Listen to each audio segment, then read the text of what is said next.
Hello everyone, and welcome to my Bold and Beautiful Today channel. Before it's too late, can Poppy stop Luna? Sheila frightened Poppy enough for her to act. Is Poppy able to save Steffy? Sheila Carter's remarks worried Poppy Nozawa, who doesn't want to interact with her eccentric daughter, Luna Nozawa. She does not wish for Luna to cause harm to anyone, particularly to her own stepmother. Poppy visits Luna to talk sense into her head since she knows she must do something. The visit doesn't go well at all, as was to be expected. Luna and Poppy quarrel, but Poppy is correct in noticing that Luna is more insane than ever. Yes, Poppy is to blame for Luna's lack of a father figure during her upbringing. That is not, however, a justification for killing several individuals. Poppy is shocked that she was unaware of her daughter's true level of insanity. It says a lot that even Sheila is suddenly more sane than Luna. Poppy visits John Finnegan in the hopes that he will listen to her since she feels that she needs to take more drastic action. A cautionary note for Finn.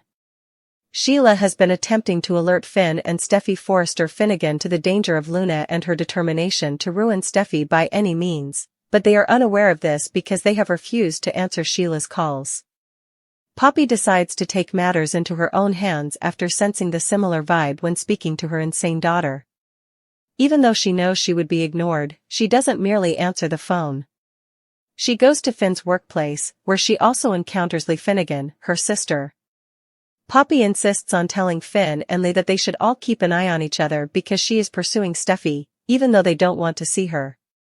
Luna even bumps into an old pal while practicing at a shooting range. It's not nice at all to have another crazy person on her side. Will Steffy leave town this time because of this? Poppy Nozawa stood motionless by the window, Sheila Carter's voice still echoing in her head like the chime of a broken clock, offbeat and disturbing. The warning had come in hushed tones, coded in Sheila's usual cryptic energy, but the message had been clear: Luna was no longer just troubled, she was dangerous. At first, Poppy resisted the idea.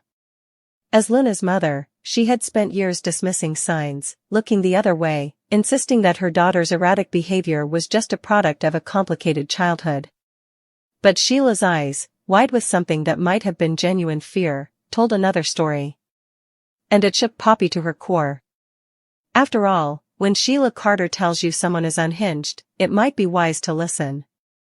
Poppy had tried to stay out of Luna's life, believing her silence and distance were the best gift she could offer.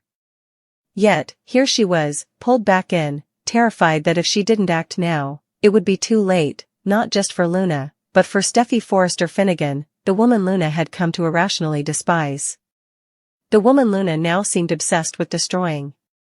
With resolve hardening in her chest, Poppy made the decision to visit Luna. She didn't call first, she knew Luna would never pick up.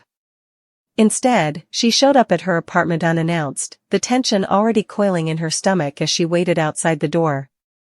When Luna finally answered, her eyes were cold and unreadable, and the way her lips twisted into a sardonic smile immediately unsettled Poppy. It was clear the warmth that once lived in her daughter's soul had long since been extinguished. Their conversation quickly devolved into an argument. Luna dismissed her mother's concerns with biting sarcasm and blatant hostility, accusing Poppy of hypocrisy, of abandonment, of never truly loving her. Poppy tried to stay calm, explaining that she wanted to help, begging Luna to see reason, but it was like speaking to a wall. A cold, steel-reinforced wall. Luna's intensity grew with every word, her pupils narrowing, her voice tinged with rage. She spoke of Steffy as if she were an obstacle to be eliminated, a symbol of everything she never had. She's perfect, she's loved, she has everything I was denied, Luna sneered. That was the moment Poppy's blood turned to ice. Whatever glimmer of doubt she had left vanished. Luna didn't just want revenge. She wanted annihilation. And she wouldn't stop until she got it. Leaving Luna's place, Poppy could barely breathe. Her hands trembled as she gripped the steering wheel, her mind racing with images: Luna with a gun, Luna lashing out, Luna pushing Steffy off a ledge, Luna smirking over a broken body. Poppy had tried to reason with her daughter and failed. Now, she had to warn someone who might actually do something. That someone was John Finnegan. As Steffi's husband and Luna's cousin, Finn was uniquely positioned to take action. But Poppy knew she wasn't exactly welcome in his world. Not after the chaos that surrounded her, not with her past, not with Luna's recent spiral. Still, desperation triumphed over shame. She drove straight to Finn's office at the hospital, rehearsing what she'd say over and over. When she arrived, her nerves nearly made her turn back, but fate had other plans. Lee Finnegan, Poppy's estranged sister, was there too. The tension between the sisters could have cut glass. Lee's face hardened the moment she saw her. "What are you doing here?" she snapped. But Poppy didn't flinch. "I'm not here to see you, Lee. I'm here to save your daughter-in-law's life." Finn looked equally displeased to see her, but Poppy pressed on. She told them everything, about Luna's obsession with Steffy, about the threats, about the loaded conversation they'd just had. She told them Sheila had also tried to warn them, but they'd refused to listen. That got Finn's attention. "Sheila," he said sharply. "You're listening to Sheila now?" Poppy met his gaze. "Yes, because this time, she's right." Lee scoffed, dismissing it all as dramatics. But Finn paused, concern finally surfacing in his features. Poppy saw it and pushed harder. "Luna isn't just angry, Finn. She's delusional. She thinks Steffy took something from her. She thinks she deserves retribution. I saw it in her eyes. She's planning something. And I think it's going to happen soon." Finn agreed to be more cautious, but Lee was still skeptical. That didn't matter to Poppy. She had planted the seed. She had passed on the warning. But deep down, she knew words might not be enough. Not with someone as far gone as Luna. Meanwhile, Luna's spiral continued. Determined to level the playing field with Steffy, she began frequenting a local shooting range, claiming she wanted to feel in control. It was there she encountered an old acquaintance, someone from her darker days, a volatile figure named Damon, who thrived on chaos and had a particular hatred for the privileged and powerful. Damon didn't need much convincing. He saw Luna's anger, her pain, and fed it with twisted validation. "You've been used, Luna. Lied to. Abandoned. You owe them nothing." Their reunion became a dangerous alliance. Poppy learned about this chance encounter from one of Luna's neighbors, who had heard them arguing in the hallway days before. The moment she learned Luna had a co-conspirator, Poppy's heart nearly gave out. She knew it, this wasn't just personal anymore. It was a plan. Steffy, oblivious to the storm brewing around her, went about her daily life with confidence and grace. But strange things began happening. A flat tire that seemed intentional. A shadow following her car late at night. Items at her home slightly out of place. She brushed it off at first, but even she couldn't ignore the sensation of being watched, of danger closing in. One night, while returning home from a late meeting at Forrester Creations, Steffi noticed a figure standing across the street from her driveway. It disappeared before she could confront it. She mentioned it to Finn, who remembered Poppy's warning. Slowly, he began to believe. He doubled security, changed the alarm codes, and finally confronted Luna himself. But Luna played innocent, acting wounded and confused, denying everything. Still, Finn wasn't fooled. "Stay away from my wife," he told her flatly. "Whatever's going on with you, it ends now." Luna simply smiled and walked away. The smile chilled him to his bones. But Poppy wasn't done. Realizing how far things had gone, she went back to Sheila. "You knew this was going to happen," she accused. Sheila nodded. "And now you know why I wanted to warn them." In a moment of surreal alliance, the two women, both outcasts in their own way, teamed up. Sheila used her resources to track Luna's movements. She even intercepted a message between Luna and Damon about the drop. Together, Poppy and Sheila figured out that Luna was planning something massive during an upcoming Forrester gala, where Steffi would be the guest of honor. They couldn't go to the police without proof, and no one would believe them otherwise. So they made a plan. Poppy would attend the gala undercover, keeping close to Steffi. Sheila would monitor from outside, ready to intervene if necessary. It was reckless, but they had no choice. The night of the gala arrived. Steffy dazzled in a shimmering silver gown, unaware that death might be lurking just a few feet away. Luna was there too, dressed like a goddess, smiling sweetly to everyone. No one suspected a thing. Poppy tried to stay close, but Luna was clever, always slipping away. At one point, Poppy spotted her whispering to a waiter, no doubt Damon in disguise. The tension escalated. Every second felt like a ticking bomb. Then the lights dimmed for the main presentation, and chaos erupted. A sudden blackout. Screams. The sound of glass shattering. Then a single gunshot. When the lights flickered back on, Steffy was on the floor, blood on her shoulder, but alive. Finn was beside her, calling for help. Luna was gone. Damon was gone. And in the corner, Sheila stood holding a small pistol, eyes scanning the room for threats. Poppy rushed to Steffy's side, tears in her eyes. "She's okay," Finn said, his voice shaking. "The bullet just grazed her." Security swept in, but Luna had vanished into the night. The gala ended in tragedy, but it wasn't the end. In the days that followed, Poppy felt numb. Her daughter had truly become a monster, and she had failed to stop her in time. But she had saved Steffy's life, and maybe, just maybe, there was still a chance to make things right. Luna remained at large, but now the truth was out. Everyone knew what she was capable of. And Poppy? She would never stop trying to fix what had gone so horrifically wrong. Not for Luna's sake, but for everyone Luna might hurt. Because sometimes the scariest monsters aren't strangers, they're the ones we raised. Liam takes the bullet for Steffy? Steffy Forrester's darkest fears are about to come true. After weeks of worrying about Luna Nozawa's release, Dr. Finn's daughter has finally shown up to finish what she started. Here's what happens next on B&B, with spoilers below. On Monday's episode of the CBS serial, Luna eventually snapped and rushed to the Cliff home to see her stepmother, Steffy Forrester. Steffy was frightened when she discovered Finn's insane daughter when checking on Liam Spencer. Steffy is in serious danger.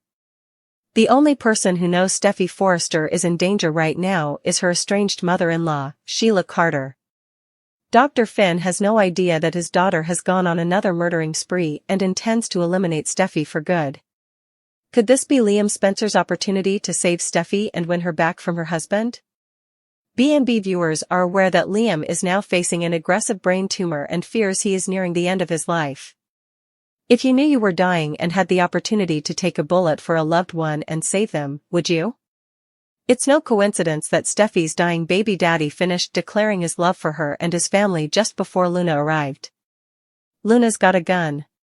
The bold and the beautiful teasers for this week suggest that Luna Nozawa has acquired a gun, making her even more deadly. Luna progressed from covertly poisoning her victims and assuring a painless death to shooting and killing them in cold blood. Finn's daughter has not only returned to her former behaviors, but she has gotten even worse. Do you think Liam Spencer will appear just in time to save Steffy from Luna's erratic behavior? Could he end up being shot in the process? Steffy Forrester had faced countless threats in her life, rival lovers, scheming family members, and her own inner demons, but nothing could have prepared her for the day the past quite literally walked back into her home, armed and dangerous, ready to steal everything from her in the blink of an eye. It had been an ordinary morning, one filled with half-sipped lattes, gentle waves crashing below the Cliff house, and the low hum of anxiety that had clung to her ever since Luna Nozawa was released. Despite Dr. Finn's assurances that his daughter had recovered from her violent psychotic break and was receiving ongoing care, something in Steffy's gut had told her otherwise. Something inside her screamed that Luna hadn't changed, that her obsession with eliminating Steffy to free her father from their marriage still simmered beneath that sweet, haunted smile. And she had been right. What had begun as an attempt to check on Liam Spencer, who'd recently collapsed during a routine checkup and had been diagnosed with an aggressive, inoperable brain tumor, turned into a living nightmare. Steffy had always felt a complicated tug-of-war between Liam and Finn, the father of her children and her legal husband. But Liam, her first love, her greatest heartbreak, and the man who knew her better than anyone, had dropped a bombshell just hours earlier. Sitting on the porch of the very same house where they'd once planned a future, Liam had confessed through tears and barely contained pain that he was dying. And as he looked into her eyes, he had declared that he had never stopped loving her. The words hung in the air like a storm cloud, heavy with unspoken emotion. He asked her to promise something, anything, that she would remember how much he loved her, even after he was gone.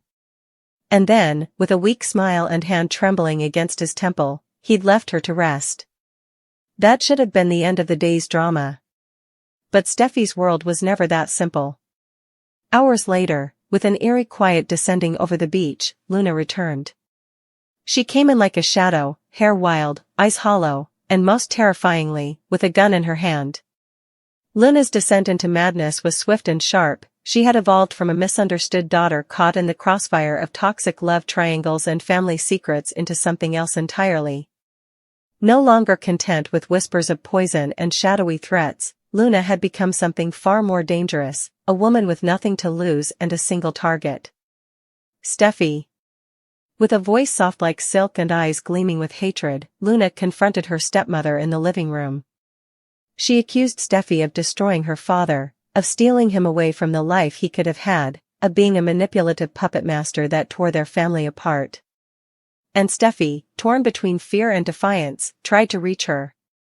She tried to reason with her, plead with her, stall her, anything to buy time, to keep her safe, to survive. But Luna was past the point of no return. She raised the gun. Time slowed. Every breath was agony. And then, Liam burst through the door. He didn't think, didn't hesitate, didn't weigh the consequences. His mind didn't calculate how many days he had left, how much pain he would feel, or what the odds were. He only saw Steffy, the mother of his child, the woman he'd loved from the very beginning, and he reacted.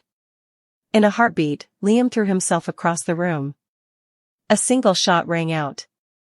The sound shattered the stillness like glass. Steffy screamed. Luna fled. And Liam crumpled to the floor, blood blooming from his chest like a red flower. In the chaos that followed, everything blurred.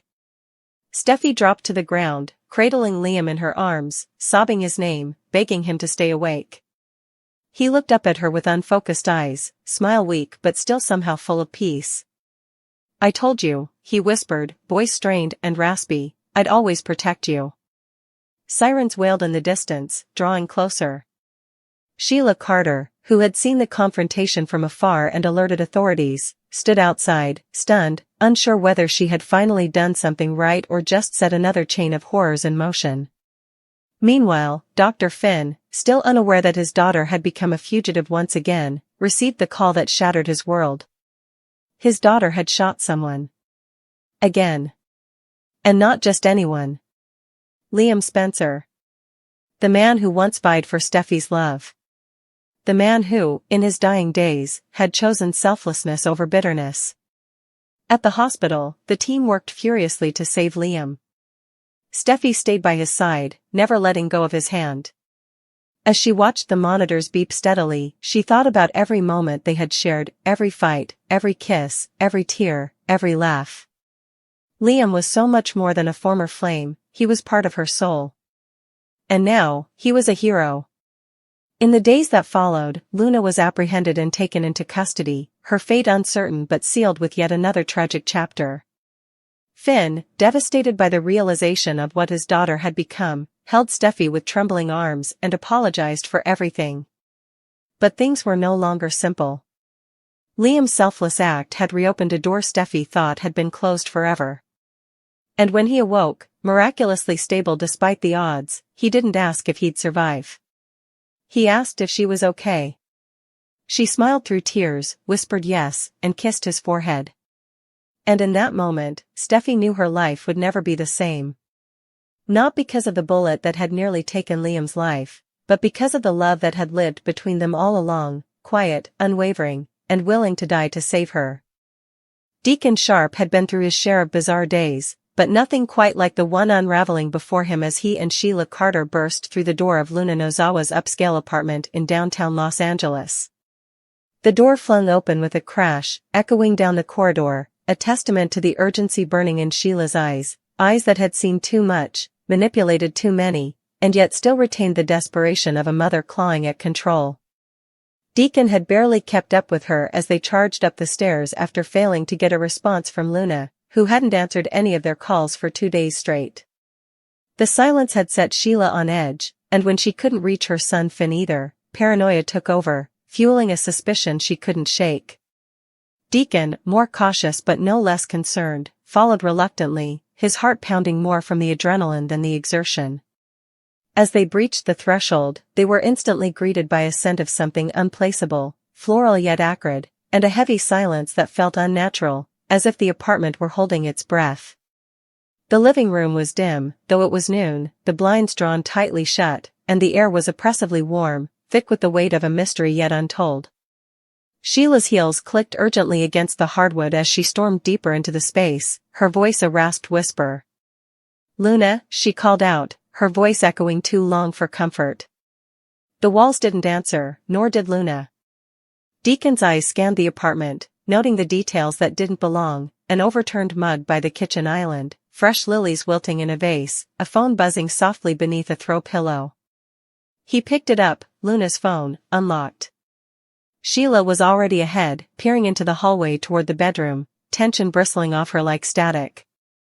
"Something's wrong," she muttered. Deacon followed, and together they pushed open the bedroom door, and that was when the real shock landed like a thunderclap. The sight before them made Sheila reel backward, clutching at Deacon's arm as if he were the only thing tethering her to the earth. Luna was there, yes, but not as they'd expected. She sat cross-legged on the bed, head bowed, candles flickering around her in a wide, intricate circle of symbols drawn on the floor and the mattress in chalk, some red, some black. She wasn't alone either. Sitting opposite her, equally still, equally entranced, was someone neither of them recognized at first, until the light from the candles flickered high enough to reveal the face. It was Tom. Not just Tom, the same Tom who had vanished 6 months ago after a supposed accident that had left no trace, believed to have perished in a landslide while hiking. Deacon's breath caught, his body going cold. Sheila stepped forward, unsure whether to scream or intervene. "Tom," she whispered, as if saying his name would break whatever spell he was under. But neither Luna nor Tom moved. Their eyes were open, yes, but glassy, as if they were peering through another dimension. Between them sat an ancient book, leather-bound, scorched at the corners, with a lock dangling open and pages fluttering despite the still air. "What the hell is going on here?" Deacon muttered, pulling Sheila back as she tried to step closer. "This is bad. This is really bad." He glanced around again, his instinct for danger sharpened from a lifetime of walking the line between criminality and redemption. Sheila, who had seen her share of unhinged chaos in her life, looked for once completely lost. "They're doing something," she said. "Some kind of ritual? A séance?" She turned, eyes wide, desperate for logic in a room that defied it. "Why is Tom here?" "He's dead, Deacon. He's dead." But even as she said it, doubt crept in. Tom looked too solid, too present, too alive to be a ghost. And yet, he also looked, not fully human. There was something vacant in his posture, as if his soul had been hollowed out and something else now lived in its place.